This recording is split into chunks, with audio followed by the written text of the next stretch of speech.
Praise the lord. Herald సెలయేర్లు April 11.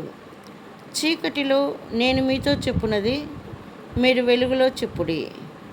మత్తయి 10:27.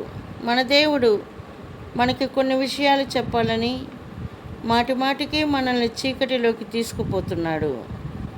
నీడలు కమ్మిన ఇంట్లోకి, ఆవేదన పరదాలు కట్టిన గదుల్లోకి, ఒంటరితనం నిండిన దిక్కుమాలిన జీవితంలోకి, ఏదో ఒక వైకల్యం మనల్ని పిండి చేసే దుఃఖపు చీకటి కొట్టులోకి నడిపిస్తున్నాడు. అక్కడ అత్యాశ్చర్యం, అత్యద్భుతం అయిన తన నిత్య అనంత సత్యాలను చెప్తాడు.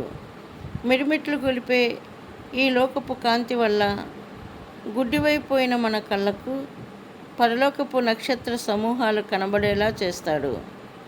బండబారిన మన చెవులకు తన మృదువైన స్వరాన్ని వినిపిస్తాడు. ఇహలోకపు రణగుణ ధ్వనులలో అయితే ఆ స్వరం వినిపించదు మరి. కానీ ఈ విధంగా వినడం వల్ల బాధ్యత మన మీద దానంతటదే పడుతున్నది. దానిని మీరు వెలుగులో చెప్పండి. ఇంటి కప్పుల మీద దానిని ప్రకటించండి. మనం కలకాలం చీకట్లోనే, మూసిన తలుపుల వెనుకనే ఉండిపోకూడదు. త్వరలోనే జీవితపు త్రొక్కిసలాటలోకి మనము వెళ్ళవలసి ఉంది. ఆ సమయం వచ్చినప్పుడు మనం చీకట్లో నేర్చుకున్న దాన్ని ప్రకటించవలసి ఉంది. దీనివలన శ్రమలు అనుభవించడంలోనూ, తలాతోక లేనట్టు అనిపించే సంఘటనల్లోనూ ఒక క్రొత్త ప్రయోజనం, అర్థం మనకి స్ఫురిస్తాయి. నేనెంత పనికి మాలిన వాణ్ణి, మనుషుల ప్రయోజనార్థం నేనేం చేస్తున్నాను? నా ఆత్మ అనే ఈ ప్రశస్త పరిమళ ద్రవ్యం ఇలా వ్యర్థం కావలసిందేనా?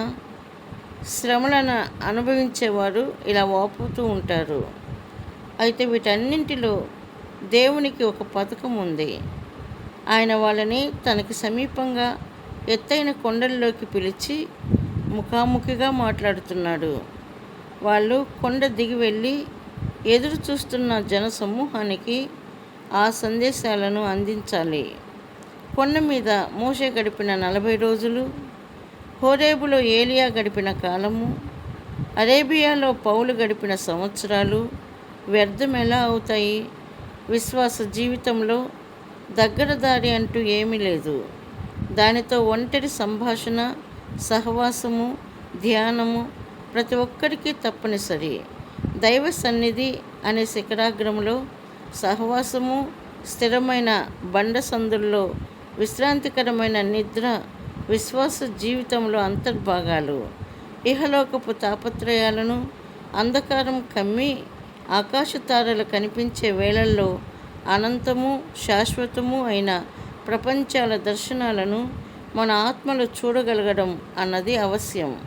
దైవ సన్నిధి మన ఆత్మలో సుస్థిరంగా నెలకొని ఉండాలంటే ఇంతకంటే వేరే మార్గం లేదు. అలాంటప్పుడే మన ఆత్మలు కూడా కీర్తనాకారుడితో కలిసి పాడగలుగుతాయి, దేవా నీవు సమీపంగా ఉన్నావు.